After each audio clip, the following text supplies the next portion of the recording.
There's no reason to be waiting outside and stuff. That pickup time is just an algorithm that's created by DoorDash to tell you that you need to get the order by this time.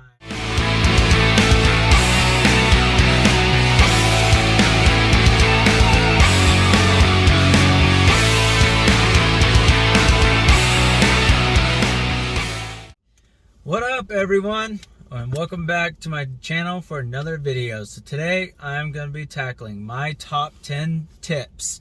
Go in order and make sure I don't forget any one of them. So the first one is your schedule and your dashing time.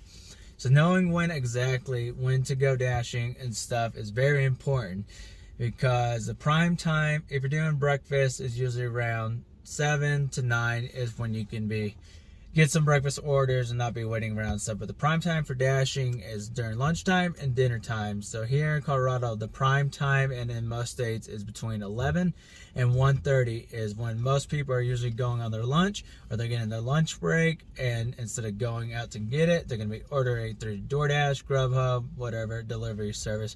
And for dinner, a lot of people will say it's like 5 to 8, but that's not true, because in most major cities, that is not what's happening. A lot of people eat later. So here, the prime time, which you'll see on DoorDash and GrubHub apps, is 4 to 9 is the prime time for dinner here. Especially being in a military town in Colorado Springs, especially if you're in any area where there's a military base, whether it's Army, Navy, Marine Corps, Air Force, there will always be service members that will be getting off later, around 5 to 6:30, is usually if they're working a late day, and you'll see them start ordering around 7:38, which will all push into 9:30. So those are the prime time dinners you want to do, is 11 to 1:30 and 4 to 9 p.m. or your prime time to dash, so you're not wasting any time just sitting around waiting for an order to come in.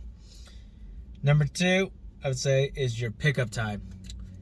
When I first started, I thought pickup time was important. I thought I had to have the order picked up by that time, or I was going to get penalized, it was going to hurt my rating. Like when I first started dashing, all I cared about was trying to have 100% rating and stuff. After a few months, you learn that doesn't matter. So if you're brand new, don't even worry about it. Yes, if you're starting off, you want to build up your numbers, have a good percentage-wise, because it's based off the past 100 orders for DoorDash and such. But pickup times do not matter. And when you get there, like when I was there, I would say, 9:45. I'd get there 9:40. I'd wait till 9:45, go in and get it. But if you get there at 9:40, go in and get your order. There's no reason to be waiting outside and stuff. That pickup time is just an algorithm that's created by DoorDash to tell you that you need to get the order by this time, or that's when the restaurants would be available. Most of the time, the order is done before then. Or if it's a very busy restaurant, or like here in Wendy's, Popeyes, Taco Bell, they're terrible here. They're always like 10-20 minutes late past it. If you're Popeyes, just straight up deny it. I've had to wait over an hour for it here in the Springs, and they're one of my top 5 restaurants to avoid, and I will make a video of that soon. Number 3, hotspots. Do not go to a hotspot and sit there. If you've been doing deliveries for a while, for DoorDash, GrubHub, whoever, you know not to go to a hotspot. Like here in the Springs, you'll see a hotspot for, I'm sure other dashers have seen this too, like Buffalo Wild Wings, or B-Dubs as the military says, or BW3s as other people say it. Buffalo Wild Wings is not going to be a hotspot in the morning. It might say it's a hotspot. You're not getting somebody ordering buffalo wings at 8 a.m., 9 a.m. in the morning. Definitely not true. But if you're going to one like here in the Springs, I know a mile and a half away there's an IHOP. And even though it's a mile and a half away from the hotspot, the IHOP is going to be having so many orders in the morning, and other breakfast places around it. So hotspots, do not go to them. The reason, the algorithm, as I've figured out and I've talked to other dashers, is the reason it says a hotspot is because if you're driving the area and boom, we'll say like here in Mesa Ridge and Springs, you'll get news company pops up a hotspot. You drive over there, you don't get an order. Most people say, hey, if you wait around like 10 minutes, you'll get it. And yeah, that's true, but you're not going to get it for that place that they claim is a hotspot. It's going to be like the Chick-fil-A, the Subway, the Szechuan Panda, the Panda Express, and the area that's actually going to get an order for you. So hotspots, especially in the morning, if you know the restaurant that's listed as a hotspot doesn't even open till like the afternoon stuff, do not go to it. Go to like a place that you know is going to actually have orders for you. It comes down to common sense. So if you're in an area of a hotspot, stay in that area, but do not go to the hotspot and wait. It is a waste of time for you. Let's see. My next tip, be picky with your orders. So the next one would be 2 tips. Be picky and set a standard per mile of what you should earn. So for me, starting off, I figured that earning $1 a mile was a good standard. But since I've been doing it for a long time now, and gas is increasing, is over $3 here now in the Springs, I would set your standard higher. So my standard now for a order is $1.50 per mile. I know some dashers that do 2 per mile, and those are people that have done thousands and thousands of deliveries like me, so they can just straight up deny like 10 orders in a row till they get it. But yeah, be picky with your orders. Do not accept less than what your time is worth. So if your time is worth $2 a mile, take $2 a mile and stick to your standard. You want to start with the standard and always keep it. And as you get more experience with it, if you want to, like me, I started at $1. That was my standard, $1 per mile, and then now I'm $1.50 a mile. Eventually I go to $2 whenever I feel like it. But have a standard for that and be picky with your orders. Another one is wait times. Wait times is crucial.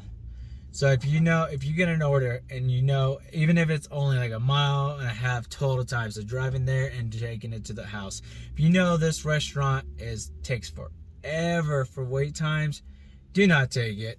Like a lot of fancy restaurants, as most people know, they take forever because it is a fancy restaurant. They are ensuring the food tastes great, the presentation looks great in the to-go boxes, everything is good to go. They will take a lot longer than the recommended pickup time and such. Like I said, pickup times don't matter. And these fancy restaurants, your wait time will be so long. But here, I don't know how it is in other cities, but here in the Springs, Popeyes. Popeyes is the worst place to get an order. There's a Popeyes here, and it's in Fountain. It's over on Santa Fe. And this Popeyes restaurant staff has been fired, like entire staff, like general manager, everything has been fired like 2 to 3 different times. And because the wait times, let's see, my longest average time longest time was 1 hour 45 minutes just for a simple spicy chicken combo. And then another time was an hour 15, hour 20, and it got so bad. Yeah, the staff has been replaced many times here.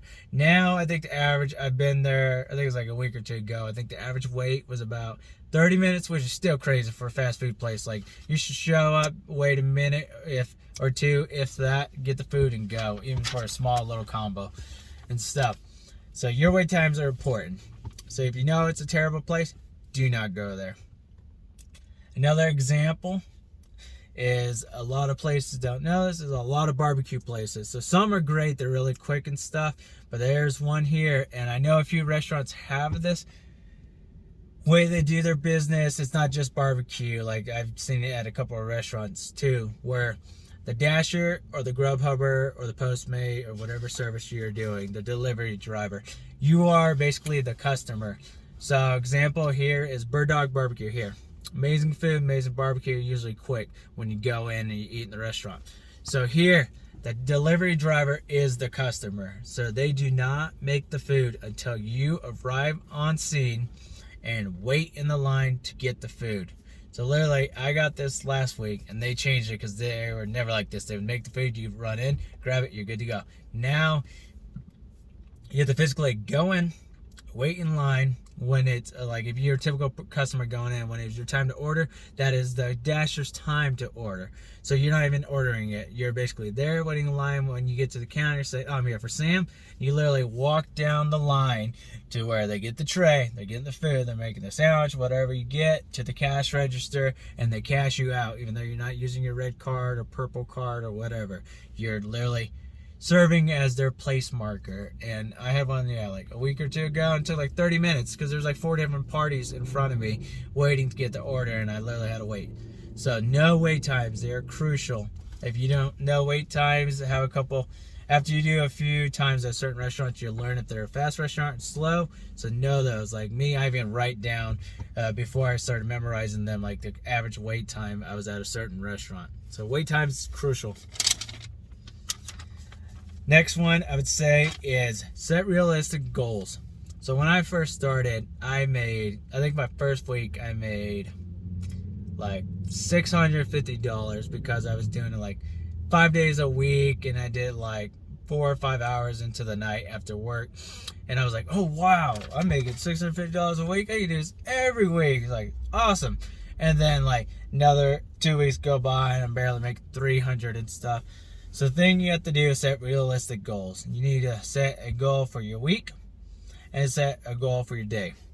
So me, I used to do like, oh, I'm gonna do 100 a day, but then I changed to where I'm gonna do like 40-50 bucks a day and stuff, because I have a family and I work full-time for the Army. So working late nights was not doable after a while, because definitely annoyed the wife for sure and took away my time from my family. So my goal, I changed it. It was 500, which was very doable. 7 days, you can easily make $500. But after that, I lessened it to about 200, 300. You know, it's nice and stuff. So having a realistic goal needs to be done for sure if you're a delivery driver. If you don't have a realistic goal, then you're gonna fail for sure. I would say if you're just starting off, have your goal be between $50 to $100 a day. And then I would set a weekly goal as well. 300 to 400, because there will be ups and downs for sure. You'll have a lot of money one week because who knows, everybody got paid that week. It's the first week, or like military, we get paid on the 1st to 15th, so everybody in the barracks is ordering food and such, so you're definitely gonna make a lot more money those weeks. And then there's those weeks where everybody's penny pinching, where they barely got any money, they're not really. So have a realistic goal and stick to it so you won't be let down. Let's see. My next one, bring food and use the restroom. So this is basically preparing for your dash or your outing and stuff. So before you go, make sure you use the restroom, because you don't know if the place you're going to is going to have a restroom in there, if you're going to have wait time and stuff. Basically, you want to maximize your time when you're doing deliveries and stuff. So bring food with you. Like I always bring a couple RX bars and some Baruca nuts, some peanuts or whatever, and a water and energy drink. Make sure I'm good. I got my liquids in case you get thirsty, and I got my snacks and stuff, so you're not tempted to take someone's order. Like there are drivers that would straight up steal the food from the delivery or from the customer. You can dash out of state. So I know there's rumors of some videos of dashers that are popular and have way more subscribers. I mean, that say, oh, you can't tip or you can't dash out of state. That is not true. You can, and I highly recommend you take advantage of it anytime you travel. So with DoorDash, at least I know you can dash outside of your city that you're registered in. So I registered in Colorado Springs. I can dash in any city, any state I want. And what's great about that is if you do travel, go to another state, I believe it is, I don't know if it's a set state limit or set limit by DoorDash, but I know in another state you can make up to $500 or $600, and DoorDash won't have it on your 1099 because you didn't make enough money in that state for it to even qualify for taxes at all. So I highly recommend you dash out of state and take advantage of it, especially my military brothers and sisters that are delivery drivers. When you go TDY and you got your rental car and you're there, take advantage of driving out of state and earn that extra money as well. My last tip that I have for you, tip number 10,